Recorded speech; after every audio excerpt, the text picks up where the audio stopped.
Hello, my friends. This is part 4, Authority Models Bargain or Bust. This story is about this bike. This is a Canadian Authority model. You know, up there in Canada, across the border, eh? This one came down from Quebec. Gentleman had recently purchased it and he wanted me to go through the bike and make it right. It had clutch slippage and a fork seal leak. It was due for a service. He wanted to get rid of the police tail section and put the passenger seat on and clean up some of the wiring and change the tire. I don't know who the fuck was in here last, but normally a battery resides in here. So somebody just freaking skipped the battery, bundled all this stuff together, but you have to be able... There's a nut right here that I have to be able to remove in order to take the fucking box off the fuel tank. You can leave the box on the fuel tank, but you have to be able to get all the wiring out of the damn tank, and this one isn't that freaking easy to do because somebody looped all of this wiring together. So I'm gonna have to fucking clean this shit up too. All of this just freaking adds more time to the fucking project. Time that's freaking kind of wasted. Rest, even the battery vent is still in here. Alright, those are out of the way. Take it away. Right on the bench behind you. This has certainly been a part before for a clutch, most likely. Input shaft, who knows. We can see that this nipple for the crankcase breather hose is crushed. That was likely done when this went back down, but not important. You always note too that your fuel lines go in between the two metal brake hoses. Metal brake lines. And away with that. And that's where we are at. It's a big pain in the ass to put a clutch in one of these machines. More so than the civilian model because of all the extras that are on the bike. The front crash bars in particular. You look at this, you see each shiny point on the rivets. There on the left and in the center. And here, those are where it just started bite into the metal.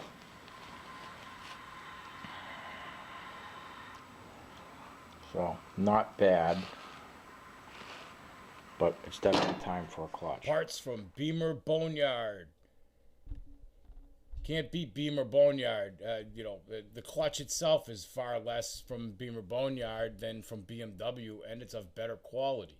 Here we're getting into the electrical portion of this project. This is always a nightmare.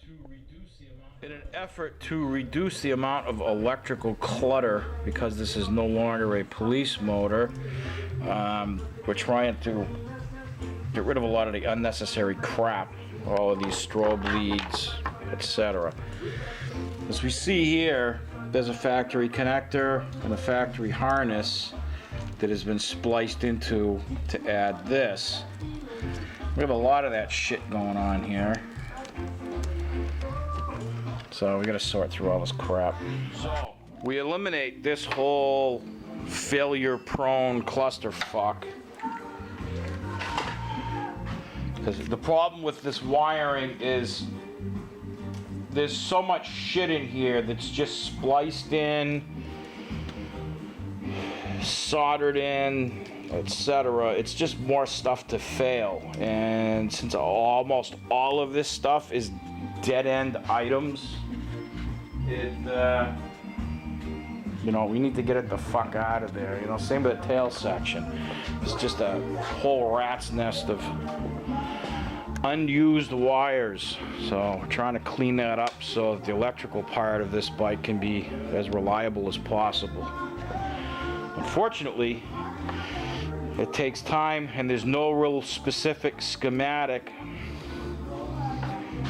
to this non-US police model because it's just wired differently than an American one. So it's going to take a little bit of time to sort this shit out. You can see behind the oil cooler the fan for the oil cooler, the police models.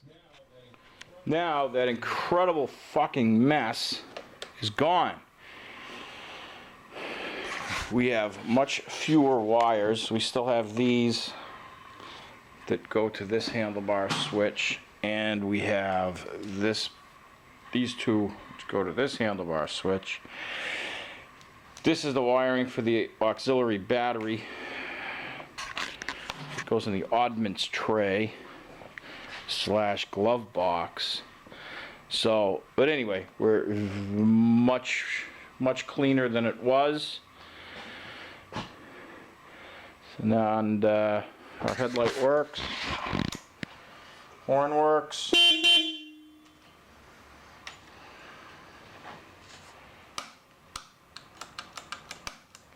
So that's all back to normal. Our tail section is going on now.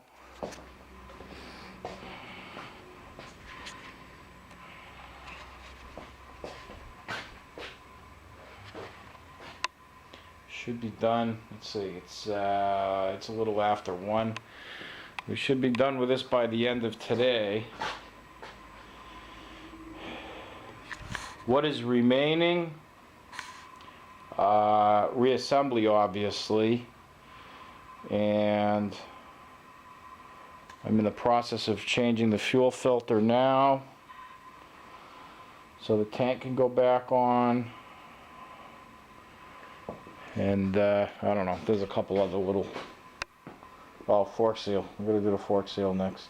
That's what we're doing. Cam chain's already been done. And then we're going to replace some screws. Dually fork seals.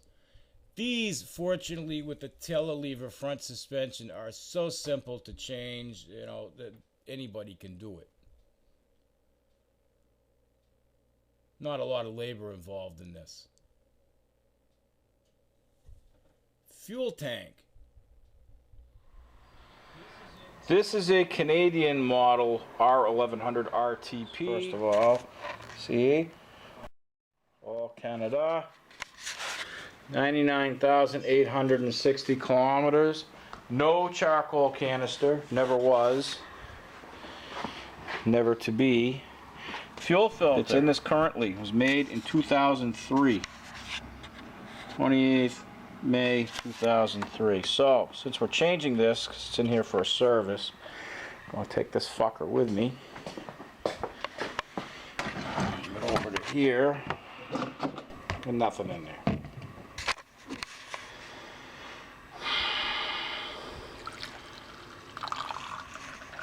See, that's nice and clear. Got a little air to it. I bet we don't get the charcoal shit we usually get out of the American one. There you go. There you go. A fuel filter that is over 10 years old in this bike. And that fuel is as clean as could be.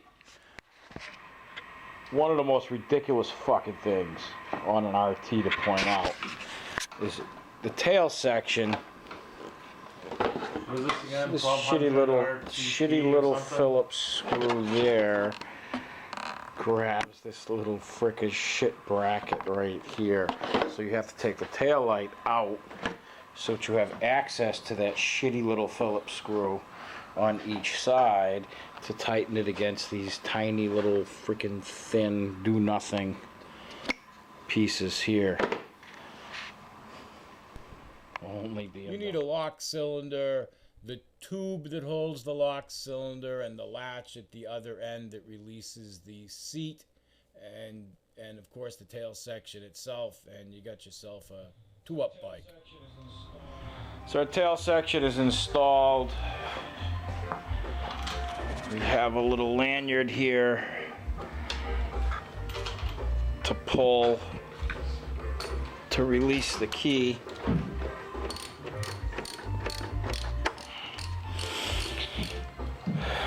cleaned up quite a bit. These wires I cannot remove without getting much deeper into the relay box, which could be an hour or two. And that's time better spent on other things. There's already enough labor in this bike as it is. We've replaced the clutch, performed a 24,000 mile service, replaced the left cam chain tensioner, installed the civilian tail section, replaced the fork seals, cleaned up the old crappy police wiring, and installed the customer's rear tire. There's a whole page worth of parts here. And of course, how much labor is involved in all of this? Well, that much labor. This job is over $2,000, but the customer is happy. He leaves with his bike under 100,000 kilometers, and he gets to enjoy it, using it for work, pleasure, taking his son on trips. And during a trip to New York City, he sends me an email and tells me his transmission is failing. This bike left with 99,000 kilometers on it, comes back with 107,000 kilometers on it. Oh, it needs a transmission, a drive shaft, front brake pads. You know, it needs attention again. This bike hasn't been very far, of course, but we didn't pour all of the resources into it in the beginning like I normally would, because this bike was a fresh purchase and not all, there's a limit to how much money you're going to pour into these. Here the rear end is leaking as I pull the accordion boot back, but this indicates that the leak is from the transmission or the rear seal. Certainly not the pinion on the rear drive, different color fluid. But we know the transmission's coming out anyway. Again, we had just put a clutch in this machine, but here you see the drive shaft is failing. The rubber is coming apart. It has slipped. Customer has felt it. So the bike is all apart again. Here we're draining the gearbox, and look at this mess. When you need a transmission, who do you call? Beamer Boneyard. I got another gearbox sent up to me. Little note on the box there.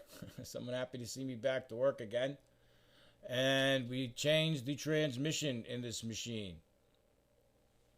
We had just done the clutch 6,000 miles earlier, so no need to get into that. But of course, a little bit of Starbucks here on the splines. And this bike starts to go back together. Another drive shaft is installed. So once that rubber slips, they're pretty much doomed to failure. So these don't last forever. You get 80,000 miles out of a moderately used street bike, and 40,000 or less with a harshly used GS. Here we're replacing brake pads in the front, where I run into a bit of a problem and I can't compress the pistons far enough with the new pads fitted to fit over the rotors. This can be caused by deteriorating brake hoses on the inside. You can't see. Brake hoses are failing. I've had to release the bleeder on both sides in order to compress the pistons in the caliper to facilitate enough clearance for the calipers to fit on with the new pads. This left side, much worse than the right side, but I would replace all of these with Spiegler's stainless steel kit, which I can get for whenever this comes back for the Bruno transmission or whatever its next big service is. But it never made it back for the Bruno transmission or the next service or the brake hoses. With the bike completed, customer puts it on his trailer, takes it back to Canada, parks in his driveway because he's exhausted. Wakes up the next morning to find someone has stolen his trailer. The bike is gone.